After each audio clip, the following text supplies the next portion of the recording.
Hey everybody, welcome back to Tea in Backyard Gardening. My name is Justin, and today I want to continue this little series, or rather start this little series about these two Ford 8N tractors.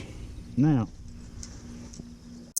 what I'm primarily focusing on today is I want to make sure that I can get the motors to turn over. Now we're going to start with this one since I've got all the parts for this.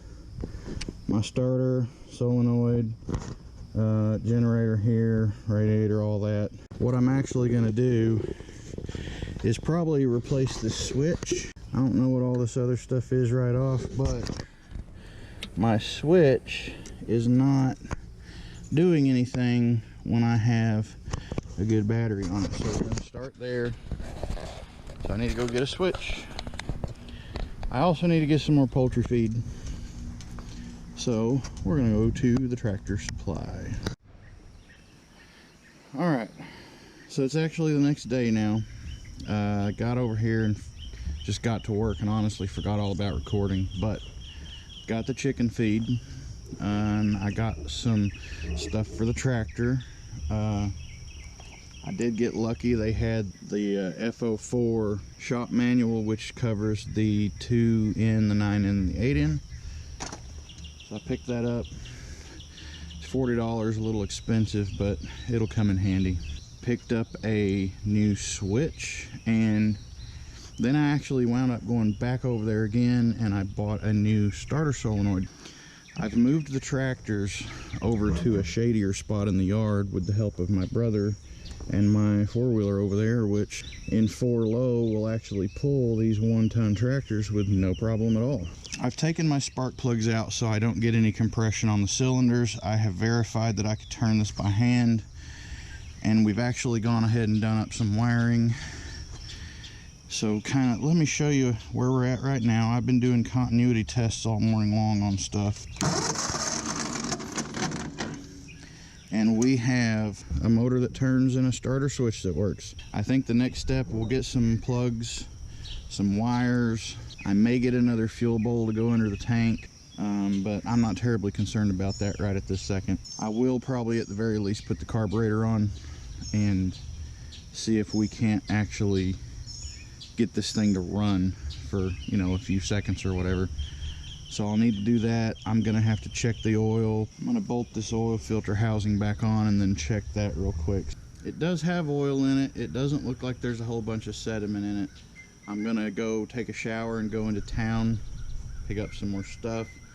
So on my shopping list is an oil filter, spark plugs, plug wires, and I may get a new ammeter gauge. I'm not 100% sure yet.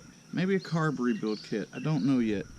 The carburetor on it looked pretty good, and I do have one that looks practically brand new over there as well. So since we took a break from that, I went and had some lunch, and then I went to AutoZone and I picked up this 12 volt internal resistor coil. Now, if you are wondering and you want to buy one of these for yourself, this is an LU800 by Duralast. 12 volt, has an internal resistor, so you can drop this in and run it straight to your distribution block with no problem. So there's the old one.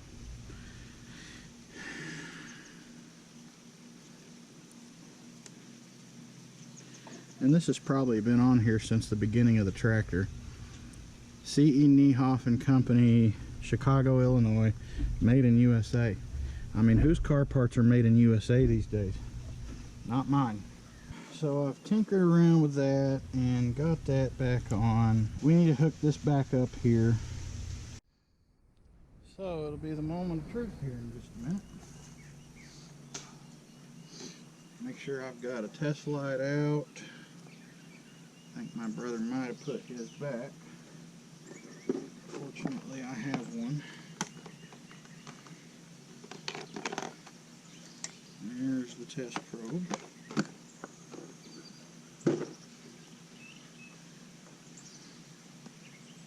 So if we gently hook up this battery,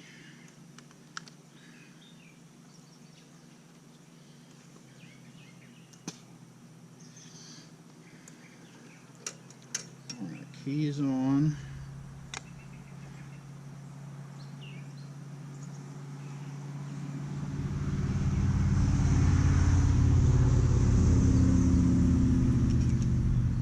I do have power to one side of the coil and power coming out. So let's take the plug wires, hook one in there, and fingers.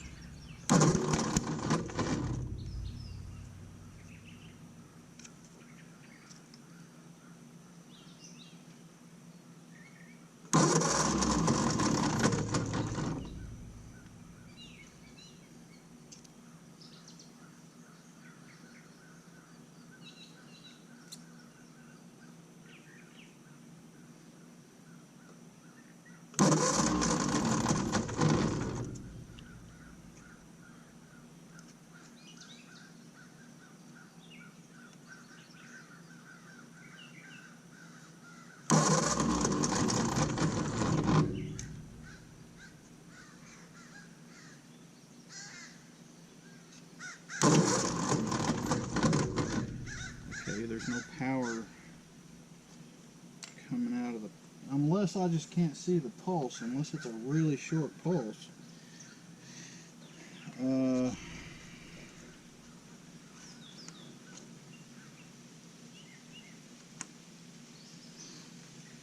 only other thing I know to do to test it would be to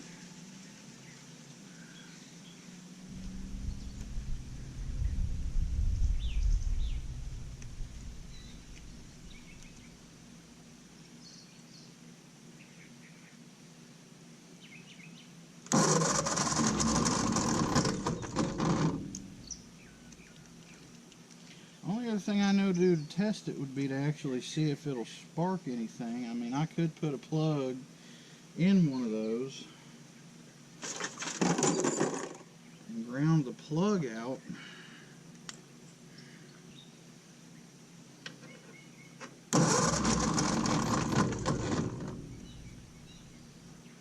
Every time I fix something, I find another problem here.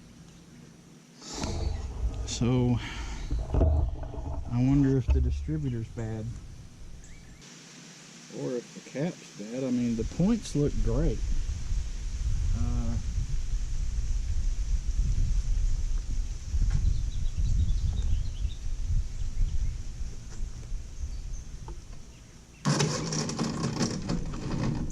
Okay, the distributor is turning.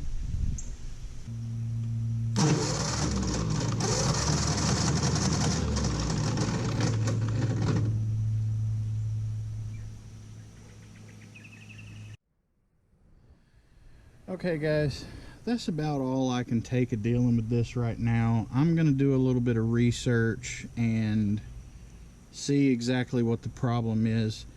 I don't think the problem is in the distributor cap. I think it's in the distributor itself, because no matter how that thing rotates, we're not getting any power to the contact for the points.